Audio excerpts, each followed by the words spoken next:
Hi friends, இன்றைக்கி நம்ம TV cupboard பார்க்கலாம். ஃபஸ்ட்டு மேலே ஒரு ட்ரா ஒன்று இருக்குது. அது கீழே ஒரு அழகான டோர் ஒன்று.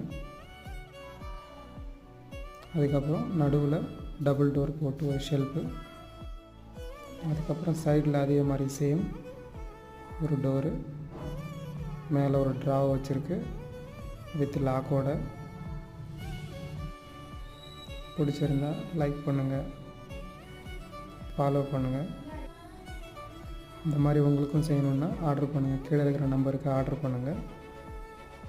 இதில் சிடி பிளேயரோ இல்லை டிடிஹெச்சோ டிஷ் எதனா வச்சுக்கலாம். ரிமோட்டு எல்லா பொருளும் வச்சுக்கலாம். ஓவர் வியூ பாருங்கள், அழகாக சூப்பராக செஞ்சுருக்கோம். ஃபுல்லாகவே ப்ளைவுட் தான், ப்ளைவுட் வித் மைக்கா.